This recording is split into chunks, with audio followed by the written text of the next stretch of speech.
Transformers series की 7th movie rise of the beast सिनेमाघरों में आ चुकी है।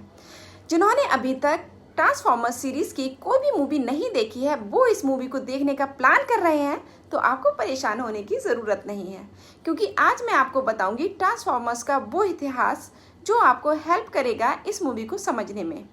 1980 का वो समय जब जापान की तकारा टॉयज ने ट्रांसफॉर्मिंग व्हीकल और रोबोट बनाए थे, जिन्हें मिनिएचर फिगर्स माइक्रोमैन चलाते थे। जब खिलौनों की एक और बड़ी कंपनी हैसब्रो के अधिकारी 1983 में टोक्यो टॉय शो में कुछ नए खिलौनों की तलाश में गए, तो उन्हें तकारा टॉयज में बड़ा पोटेंशियल दिखा और उन्होंने तकारा से इस लाइनअप को बनाने का लाइसेंस ले लिया और दोनों खिलौनों को जोड़कर एक नया खिलौना बनाया, जिन्हें ट्रांसफॉर्मर्स के नाम से जानते हैं। लेकिन हैसब्रो यही नहीं रुकी। उन्होंने मार्वल के जिम शूटर और डेनिस ओनील से अपने इन नए खिलौनों के लिए एक बैक स्टोरी तैयार करवाई और हर खिलौने को एक नया नाम दिया, जो अपनी शक्तियों के लिए एक अलग पहचान रखता था। धीरे धीरे ट्रांसफॉर्मर्स बेहद पॉपुलर होते गए। खिलौनों से कॉमिक्स, एनिमेटेड मटेरियल और फिर मल्टी-मिलियन डॉलर्स की फिल्मों सहित अब तक की सबसे अधिक कमाई करने वाली फ्रेंचाइजी में फैल गए। अब बात करते हैं ट्रांसफॉर्मर्स की स्टोरी लाइन की। हमने हिंदू कथाओं में सुना है कि देवता और दैत्य एक ही ऋषि की संतानें थीं। जहां देवता कंस्ट्रक्टिव नेचर के थे, वहीं दैत्य डिस्ट्रक्टिव नेचर के थे। वो हमेशा ब्रह्मांड पर शासन करने की कोशिश करते थे। कुछ ऐसी ही कहानी है ट्रांसफॉर्मर्स की। अरबों साल पहले ब्रह्मांड के निर्माण के दौरान एक शक्ति ने दो विरोधी ताकतों को जन्म दिया, प्राइमस और यूनिक्रॉन, और उनके बीच शुरू हुई कभी ना खत्म होने वाली लड़ाई। जहां एक तरफ प्राइमस जो साइबरट्रॉन नाम का ग्रह बन गया और उसने अपनी जीवन शक्ति से बनाए ऑप्टिमस प्राइम और उसके जैसे noble Autobots, Bumblebee, Arcee, Ratchet वगैरह वगैरह। वहीं यूनिक्रॉन की शक्ति ने जन्म दिया मेगाट्रॉन, स्कर्च, स्वीप और साइक्लोनस जैसी बुराइयों को, जिन्हें कहा गया डिसेप्टिकॉन्स।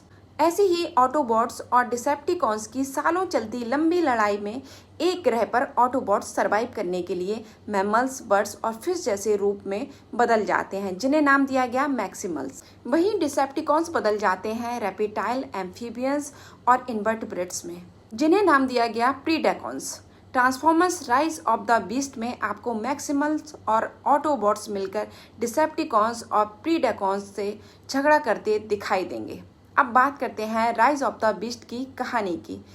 फिल्म की कहानी शुरू होती है एक म्यूजियम की आर्कियोलॉजिस्ट एलिना डोमिनिक फिशबेक से, जो क्यूरियोसिटी की वजह से एक एलियन आर्टिफैक्ट की जांच कर रही होती है। उसी दौरान वो उससे टूट जाता है और उससे एक तेज रोशनी निकलती है, जो एक तरह का सिग्नल है। ये सिग्नल ऑटोबॉट्स और डिसेप्टिकॉन्स दोनों को दिखता है और इस आर्टिफैक्ट के अंदर छिपी खास चीज को पाने के लिए छिड़ जाती है जंग। दरअसल इस आर्टिफैक्ट में छिपी है एक खास की, जहां यूनिक्रॉन को ये की चाहिए एक ऐसा पोर्टल खोलने के लिए जहां से वो किसी भी ग्रह की एनर्जी को खाकर उसे खत्म कर देगा और मजबूत बन जाएगा। वहीं ये पोर्टल ऑटोबॉट्स को वापस धरती पर अपने ग्रह साइबरट्रॉन में ले जा सकेगा और इस जंग में ऑटोबॉट्स का साथ देंगे पृथ्वीवासी नो, एंथनी रामोस और एलिना। आगे क्या होगा उसे देखने के लिए आपको थिएटर जाना पड़ेगा। फिल्म में जबरदस्त ब्रेथ टेकिंग एक्शन सीक्वेंस हैं, वहीं इम्प्रेसिव वीएफएक्स और थम्पिंग बीजीएम इस एक्शन सीक्वेंस का मजा दोगुना कर देते हैं। फिल्म में वैसे कोई खास नयापन नहीं है सिवाय मैक्सिमल्स और प्रीडेकॉन्स को दिखाने के, लेकिन क्लाइमैक्स में नो का जो स्पेशल रूप दिखाई देता है वो मार्वल सीरीज के एक नामी कैरेक्टर से मिलता है, जिसे मैं यहाँ डिस्क्लोज नहीं करूँगी। साथ ही उसकी और ऑटोबॉट मैरिज की जुगलबंदी बेहद एंटरटेनर है, जो आपको बीच बीच में हंसाती रहेगी। स्टोरी लाइन प्रिडिक्टेबल होकर भी काफ़ी इंगेजिंग है, जो आपको बांधे रखती है।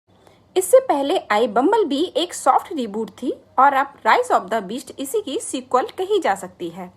अब आते हैं पोस्ट क्रेडिट्स पर, जहां आपको एक तगड़ा झटका लगने वाला है। पैरामाउंट और हैसब्रो एक मेजर क्रॉसओवर करने जा रहे हैं, जहां अब आप एक साथ देखेंगे जीआई जोस और ट्रांसफॉर्मर्स को। जी हाँ, आपने बिल्कुल सही सुना। हालांकि इससे पहले ये दोनों ही कॉमिक बुक की कहानियों में एक साथ दिखे हैं, लेकिन ऐसा पहली बार होगा जब दोनों बड़ी स्क्रीन पर एक साथ होंगे। हालांकि पैरामाउंट और हैसब्रो ने इस बात की औपचारिक रूप से घोषणा नहीं की है, लेकिन फिल्म के पोस्ट क्रेडिट सीन में ये दिखाया गया है। आप मुझे कमेंट सेक्शन में बताइए आपको ये फिल्म कैसी लगी और इस क्रॉसओवर पर आप कितने एक्साइटेड हैं।